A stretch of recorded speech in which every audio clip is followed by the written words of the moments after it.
त्रिदलं त्रिगुणाकारं त्रिनेत्रं च त्रियायुधं त्रिजन्म पापसंहारम् एकबिल्वं शिवार्पणम् त्रिशाखैर्बिल्वपत्रैश्च अच्छिद्रैः कोमलैः शुभैः तव पूजां करिष्यामि एकबिल्वं शिवार्पणम् कोटिकन्या महादानं तिलपर्वतकोटयः काञ्चनं शीलदानेन एकबिल्वं शिवार्पणम् काशीक्षेत्रनिवासं च कालभैरवदर्शनं प्रयागे माधवं दृष्ट्वा एकबिल्वं शिवार्पणम् इन्दुवारे व्रतं स्थित्वा निराहारो महेश्वराः नक्तं हौष्यामि देवेश एकबिल्वं शिवार्पणम् रामलिङ्गप्रतिष्ठा च वैवाहिककृतं तथा तटाकानि च सन्धानम् एकबिल्वं शिवार्पणम् अखण्डबिल्वपत्रं च आयुतं शिवपूजनं कृतं नाम सहस्रेण एकबिल्वं शिवार्पणम् उमया सह देवेश नन्दिवाहनमेव च भस्मलेपन सर्वाङ्गम् एकबिल्वं शिवार्पणम् सालग्रामेषु विप्राणां तटाकं दशकूपयोः यज्ञकोटिसहस्रश्च एकबिल्वं शिवार्पणम् दन्तिकोटिसहस्रेषु अश्वमेधशतकृतौ कोटिकन्या महादानम् एकबिल्वं शिवार्पणम् बिल्वाणां दर्शनं पुण्यं स्पर्शनं पापनाशनम् अघोरपापसंहारम् एकबिल्वं शिवार्पणम् सहस्रवेदपाठेषु ब्रह्मस्थापनमुच्यते अनेकव्रतकोटीनाम् एकबिल्वं शिवार्पणम् अन्नदानसहस्रेषु सहस्रोपनयनं तथा अनेकजन्मपापानि एकबिल्वं शिवार्पणम् बिल्वस्तोत्रमिदं पुण्यं यः पठेत् शिवसन्निधौ शिवलोकमवाप्नोति एकबिल्वं शिवार्पणम्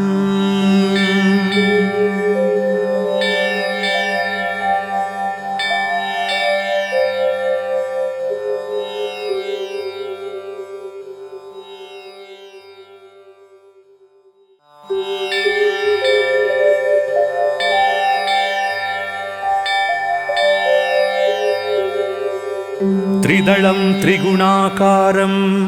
त्रिनेत्रं च त्रियायुधं त्रिजन्म पापसंहारम् एकबिल्वं शिवार्पणम् त्रिशाखैर्बिल्वपत्रैश्च अच्छिद्रैः कोमलैः शुभैः तव पूजां करिष्यामि एकबिल्वं शिवार्पणम् कोटिकन्या महादानं तिलपर्वतकोटयः काञ्चनं शीलदानेन एकबिल्वं शिवार्पणम् काशीक्षेत्रनिवासं च कालभैरवदर्शनं प्रयागे माधवं दृष्ट्वा एकबिल्वं शिवार्पणम् इन्दुवारे व्रतं स्थित्वा निराहारो महेश्वराः नक्तं हौष्यामि देवेश एकबिल्वं शिवार्पणम् रामलिङ्गप्रतिष्ठा च वैवाहिककृतं तथा तटाकानि च सन्धानम् एकबिल्वं शिवार्पणम् अखण्डबिल्वपत्रं च आयुतं शिवपूजनं कृतं नाम सहस्रेण एकबिल्वं शिवार्पणम् उमया सह देवेश नन्दिवाहनमेव च भस्मलेपन सर्वाङ्गम् एकबिल्वं शिवार्पणम् सालग्रामेषु विप्राणां तटाकं दशकूपयोः यज्ञकोटिसहस्रश्च एकबिल्वं शिवार्पणम् दन्तिकोटिसहस्रेषु अश्वमेधशतकृतौ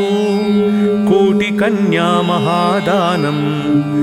एकबिल्वं शिवार्पणम् बिल्वाणां दर्शनं पुण्यं स्पर्शनं पापनाशनम् अघोरपापसंहारम् एकबिल्वं शिवार्पणम् सहस्रवेदपाठेषु ब्रह्मस्थापनमुच्यते अनेकव्रतकोटीनाम् एकबिल्वं शिवार्पणम् अन्नदानसहस्रेषु सहस्रोपनयनं तथा अनेकजन्मपापानि एकबिल्वं शिवार्पणम् बिल्वस्तोत्रमिदं पुण्यं यः पठेत् शिवसन्निधौ शिवलोकमवाप्नोति एकबिल्वं शिवार्पणम्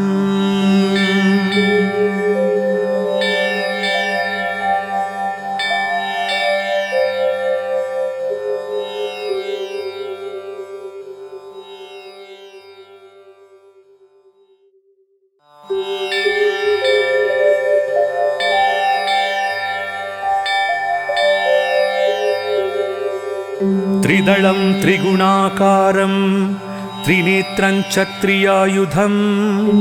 त्रिजन्मपापसंहारम् एकबिल्वं शिवार्पणम् त्रिशाखैर्बिल्वपत्रैश्च अच्छिद्रैः कोमलैः शुभैः तव पूजां करिष्यामि एकबिल्वं शिवार्पणम् कोटिकन्या महादानं तिलपर्वतकोटयः काञ्चनं शीलदानेन एकबिल्वं शिवार्पणम् काशीक्षेत्रनिवासं च कालभैरवदर्शनं प्रयागे माधवं दृष्ट्वा एकबिल्वं शिवार्पणम् इन्दुवारे व्रतं स्थित्वा निराहारो महेश्वराः नक्तं हौष्यामि देवेश एकबिल्वं शिवार्पणम् रामलिङ्गप्रतिष्ठा च वैवाहिककृतं तथा तटाकानि च सन्धानम् एकबिल्वं शिवार्पणम् अखण्डबिल्वपत्रं च आयुतं शिवपूजनं कृतं नाम सहस्रेण एकबिल्वं शिवार्पणम् उमया सह देवेश नन्दिवाहनमेव च भस्मलेपन सर्वाङ्गम् एकबिल्वं शिवार्पणम् सालग्रामेषु विप्राणां तटाकं दशकूपयोः यज्ञकोटिसहस्रश्च एकबिल्वं शिवार्पणम् दन्तिकोटिसहस्रेषु अश्वमेधशतकृतौ कोटिकन्या महादानम् एकबिल्वं शिवार्पणम् बिल्वाणां दर्शनं पुण्यं स्पर्शनं पापनाशनम् अघोरपापसंहारम् एकबिल्वं शिवार्पणम्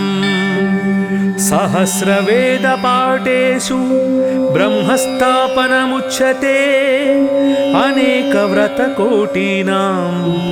एकबिल्वं शिवार्पणम् अन्नदानसहस्रेषु सहस्रोपनयनं तथा अनेकजन्मपापानि एकबिल्वं शिवार्पणम् बिल्वस्तोत्रमिदं पुण्यं यः पठेत् शिवसन्निधौ शिवलोकमवाप्नोति एकबिल्वं शिवार्पणम्।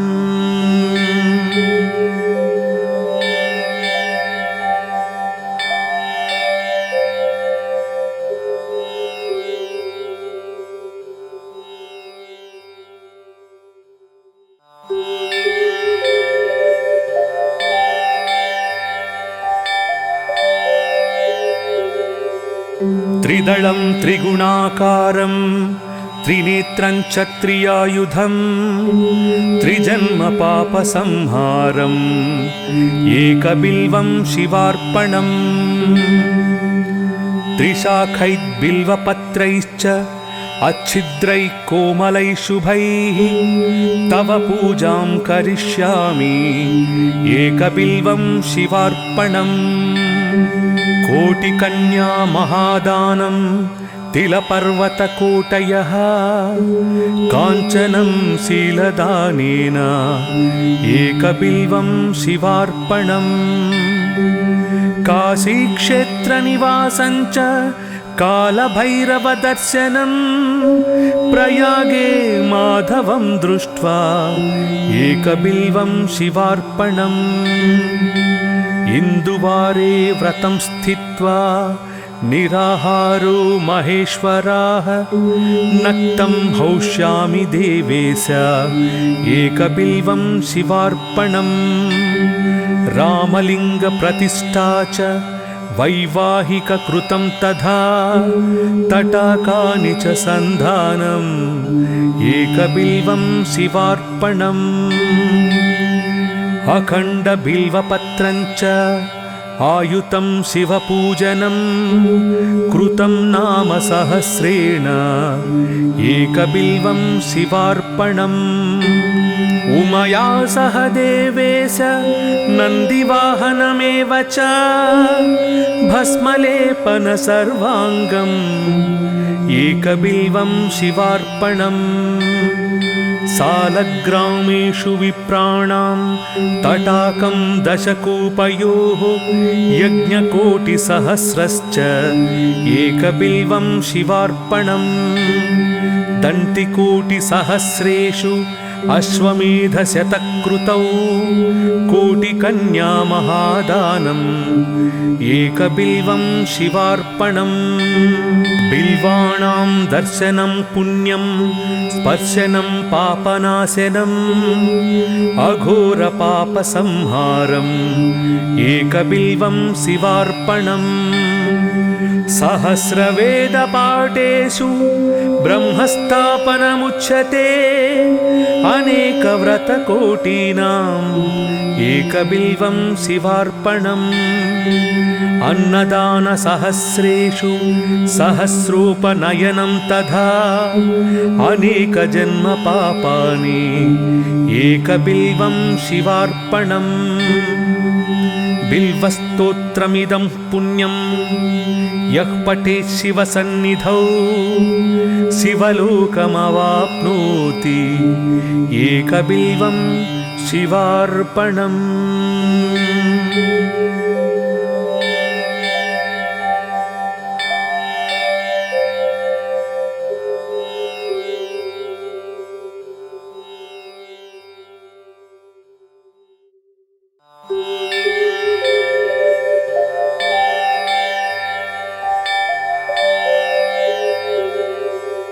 त्रिदलं त्रिगुणाकारं त्रिनेत्रं च त्रियायुधं त्रिजन्मपापसंहारम् एकबिल्वं शिवार्पणम् त्रिशाखैर्बिल्वपत्रैश्च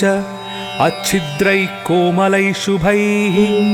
तव पूजां करिष्यामि एकबिल्वं शिवार्पणम्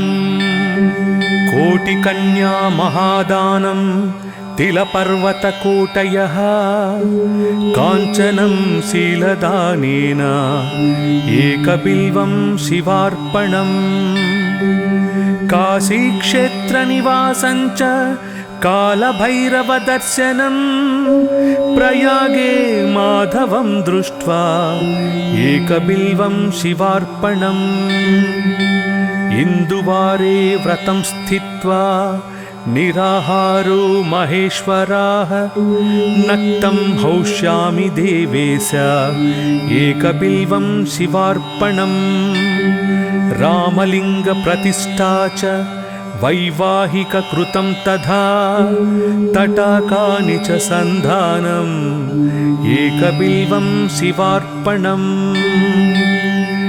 अखण्डबिल्वपत्रं च आयुतं शिवपूजनं कृतं नाम सहस्रेण एकबिल्वं शिवार्पणम् उमया सह देवेश नन्दिवाहनमेव च भस्मलेपन सर्वाङ्गम् एकबिल्वं शिवार्पणम् सालग्रामेषु विप्राणां तटाकं दशकूपयोः यज्ञकोटिसहस्रश्च एकबिल्वं शिवार्पणम् दन्तिकोटिसहस्रेषु अश्वमेधशतकृतौ कोटिकन्या महादानम् एकबिल्वं शिवार्पणम् बिल्वाणां दर्शनं पुण्यं स्पर्शनं पापनाशनम् अघोरपापसंहारम् एकबिल्वं शिवार्पणम् सहस्रवेदपाठेषु ब्रह्मस्थापनमुच्यते अनेकव्रतकोटीनाम् एकबिल्वं शिवार्पणम् अन्नदानसहस्रेषु सहस्रोपनयनं तथा अनेकजन्मपापानि एकबिल्वं शिवार्पणम् बिल्वस्तोत्रमिदं पुण्यं यः पठेत् शिवसन्निधौ शिवलोकमवाप्नोति एकबिल्वं शिवार्पणम्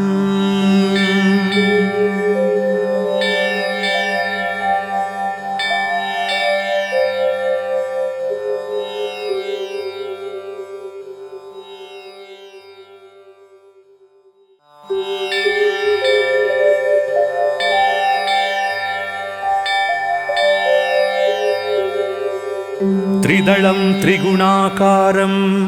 त्रिनेत्रं च त्रियायुधं त्रिजन्मपापसंहारम् एकबिल्वं शिवार्पणम् त्रिशाखैर्बिल्वपत्रैश्च अच्छिद्रैः कोमलैः शुभैः तव पूजां करिष्यामि एकबिल्वं शिवार्पणम् कोटिकन्या महादानं तिलपर्वतकोटयः काञ्चनं शीलदानेन एकबिल्वं शिवार्पणम् काशीक्षेत्रनिवासं च कालभैरवदर्शनं प्रयागे माधवं दृष्ट्वा एकबिल्वं शिवार्पणम् इन्दुवारे व्रतं स्थित्वा निराहारो महेश्वराः नक्तं हौष्यामि देवेश एकबिल्वं शिवार्पणम् रामलिङ्गप्रतिष्ठा च वैवाहिककृतं तथा तटाकानि च सन्धानम् एकबिल्वं शिवार्पणम् अखण्डबिल्वपत्रं च आयुतं शिवपूजनं कृतं नाम सहस्रेण एकबिल्वं शिवार्पणम् उमया सह देवेश नन्दिवाहनमेव च भस्मलेपन सर्वाङ्गम् एकबिल्वं शिवार्पणम् सालग्रामेषु विप्राणां तटाकं दशकूपयोः यज्ञकोटिसहस्रश्च एकबिल्वं शिवार्पणम् दन्तिकोटिसहस्रेषु अश्वमेधशतकृतौ कोटिकन्या महादानम् एकबिल्वं शिवार्पणम् बिल्वाणां दर्शनं पुण्यं स्पर्शनं पापनाशनम् अघोरपापसंहारम् एकबिल्वं शिवार्पणम् सहस्रवेदपाठेषु ब्रह्मस्थापनमुच्यते अनेकव्रतकोटीनाम् एकबिल्वं शिवार्पणम् अन्नदानसहस्रेषु सहस्रोपनयनं तथा अनेकजन्मपापानि एकबिल्वं शिवार्पणम् बिल्वस्तोत्रमिदं पुण्यं यः पठेत् शिवसन्निधौ शिवलोकमवाप्नोति एकबिल्वं शिवार्पणम्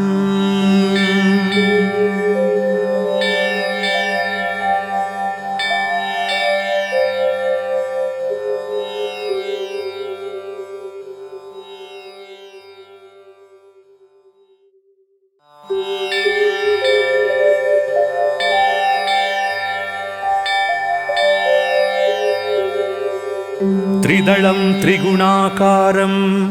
त्रिनेत्रं च त्रियायुधं त्रिजन्मपापसंहारम् एकबिल्वं शिवार्पणम् त्रिशाखैर्बिल्वपत्रैश्च अच्छिद्रैः कोमलैः शुभैः तव पूजां करिष्यामि एकबिल्वं शिवार्पणम् कोटिकन्या महादानं तिलपर्वतकोटयः काञ्चनं शीलदानेन एकबिल्वं शिवार्पणम् काशीक्षेत्रनिवासं च कालभैरवदर्शनं प्रयागे माधवं दृष्ट्वा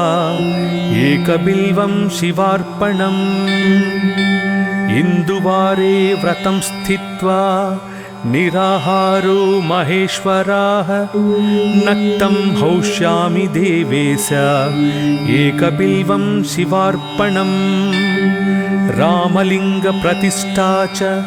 वैवाहिककृतं तथा तटाकानि च सन्धानम् एकबिल्वं शिवार्पणम् अखण्डबिल्वपत्रं च आयुतं शिवपूजनं कृतं नाम सहस्रेण एकबिल्वं शिवार्पणम् उमया सह देवेश नन्दिवाहनमेव च भस्मलेपन सर्वाङ्गम् एकबिल्वं शिवार्पणम् सालग्रामेषु विप्राणां तटाकं दशकूपयोः यज्ञकोटिसहस्रश्च एकबिल्वं शिवार्पणम् दन्तिकोटिसहस्रेषु अश्वमेधशतकृतौ कोटिकन्या महादानम् एकबिल्वं शिवार्पणम् बिल्वाणां दर्शनं पुण्यं स्पर्शनं पापनाशनम् अघोरपापसंहारम्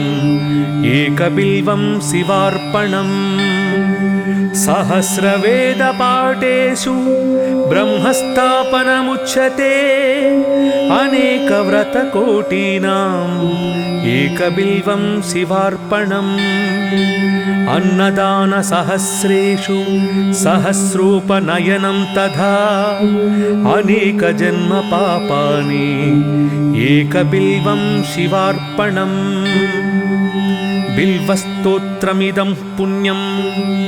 यः पठेत् शिवसन्निधौ शिवलोकमवाप्नोति एकबिल्वं शिवार्पणम्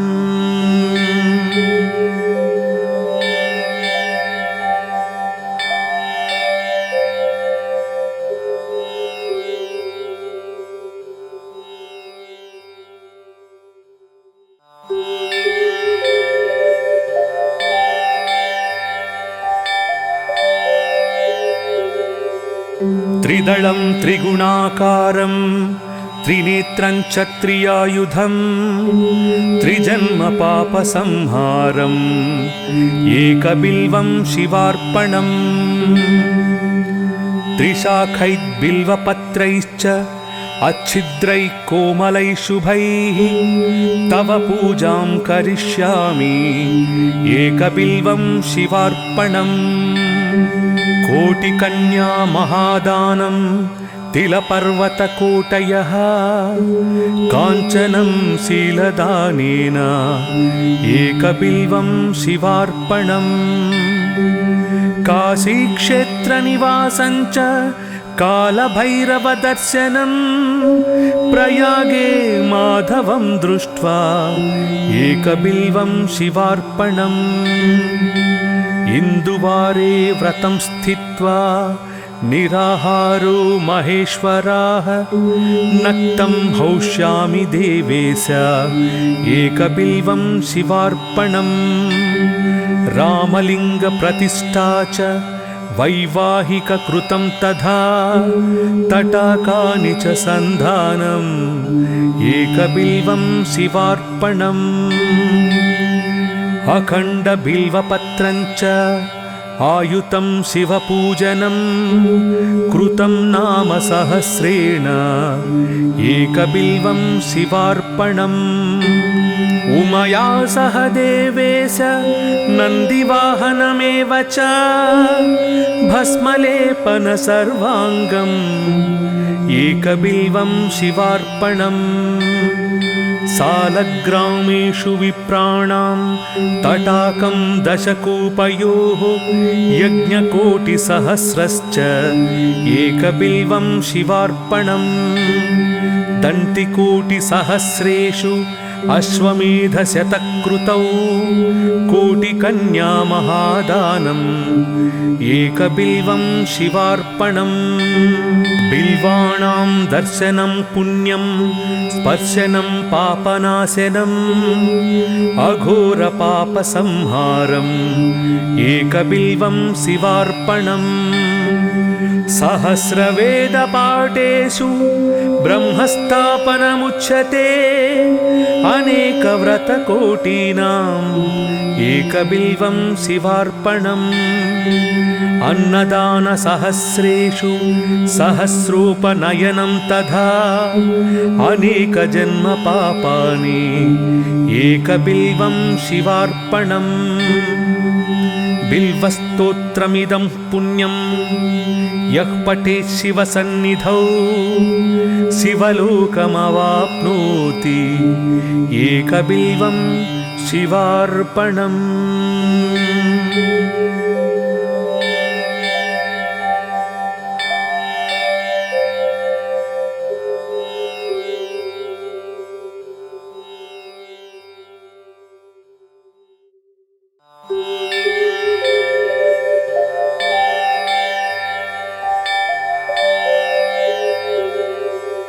त्रिदलं त्रिगुणाकारं त्रिनेत्रं च त्रियायुधं त्रिजन्म पापसंहारम् एकबिल्वं शिवार्पणम् त्रिशाखैर्बिल्वपत्रैश्च अच्छिद्रैः कोमलैः शुभैः तव पूजां करिष्यामि एकबिल्वं शिवार्पणम् कोटिकन्या महादानं तिलपर्वतकोटयः काञ्चनं शीलदानेन एकबिल्वं शिवार्पणम् काशीक्षेत्रनिवासं च कालभैरवदर्शनं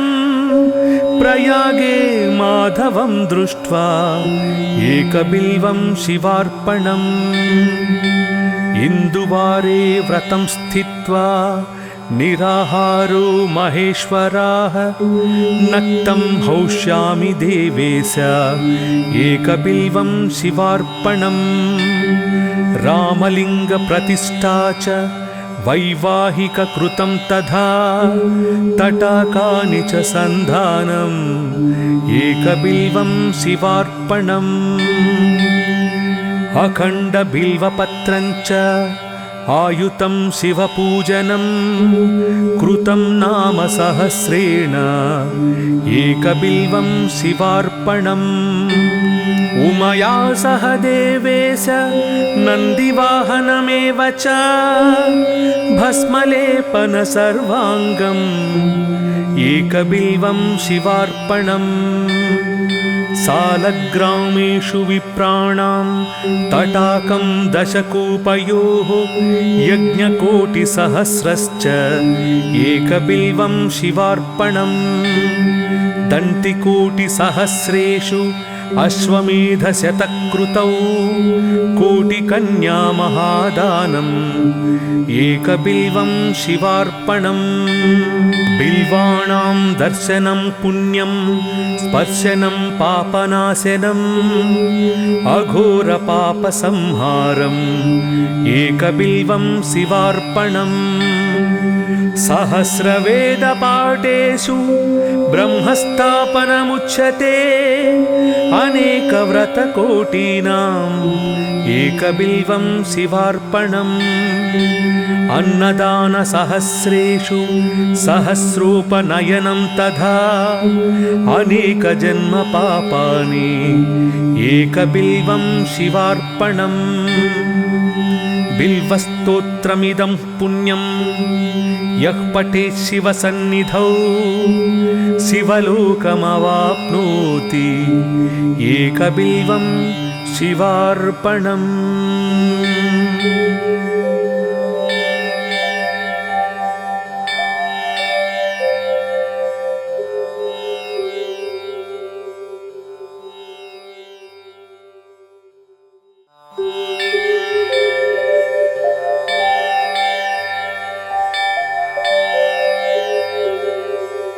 त्रिदलं त्रिगुणाकारं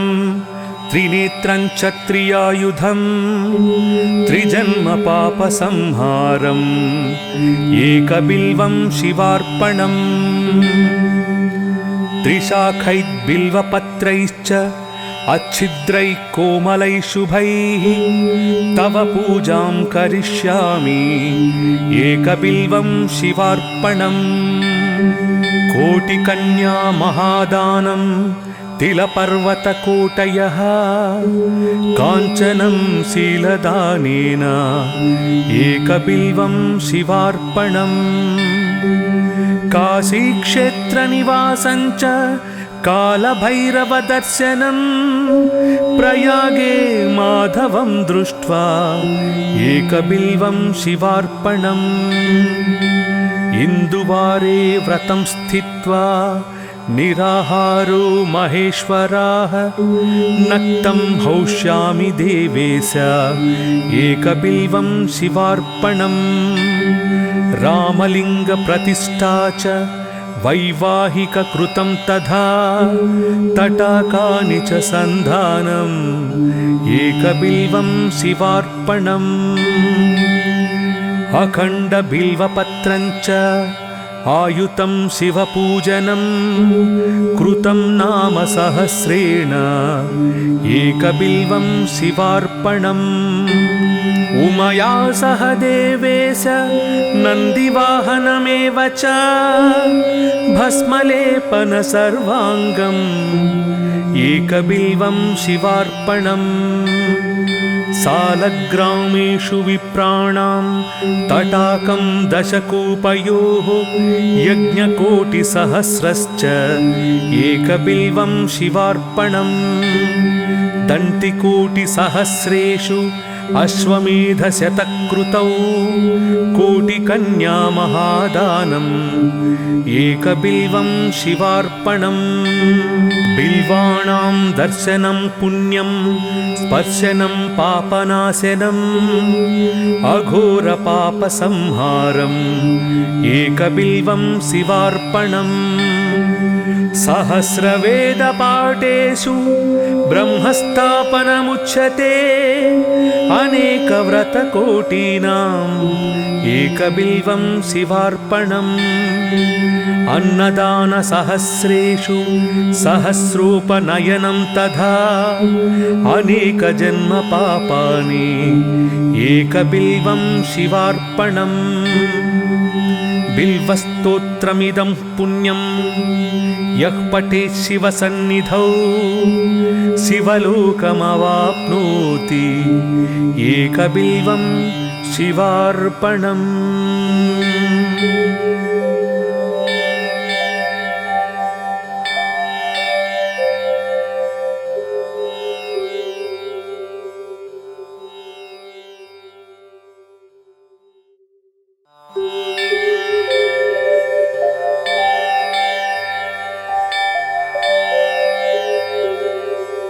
त्रिदलं त्रिगुणाकारं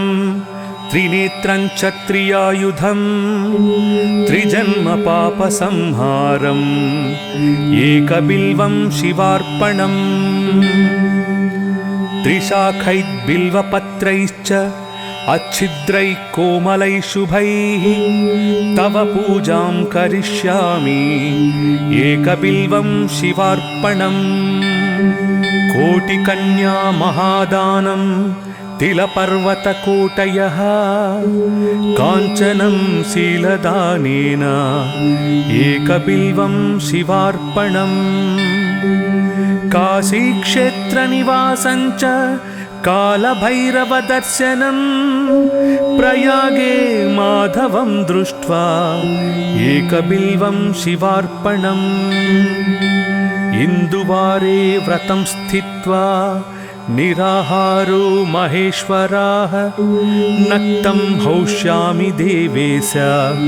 एकबिल्वं शिवार्पणम् रामलिङ्गप्रतिष्ठा च वैवाहिककृतं तथा तटाकानि च सन्धानम्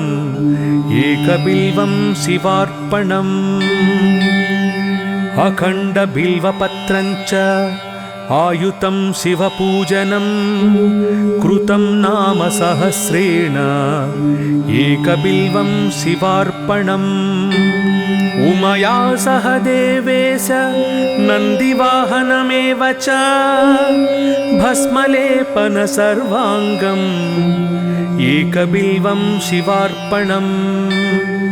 सालग्रामेषु विप्राणां तटाकं दशकूपयोः यज्ञकोटिसहस्रश्च एकबिल्वं शिवार्पणम् दन्तिकोटिसहस्रेषु अश्वमेधशतकृतौ कोटिकन्या महादानम् एकबिल्वं शिवार्पणम् बिल्वाणां दर्शनं पुण्यं स्पर्शनं पापनाशनम् अघोरपापसंहारम्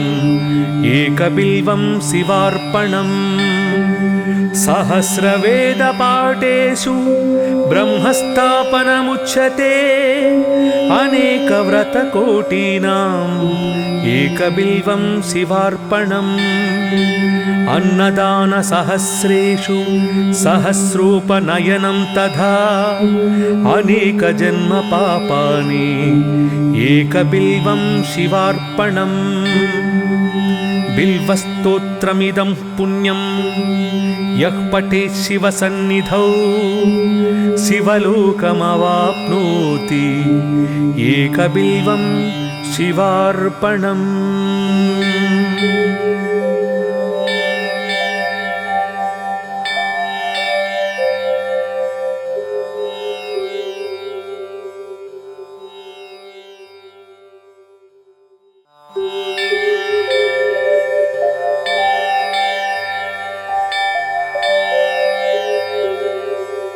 त्रिदलं त्रिगुणाकारं त्रिनेत्रं च त्रियायुधं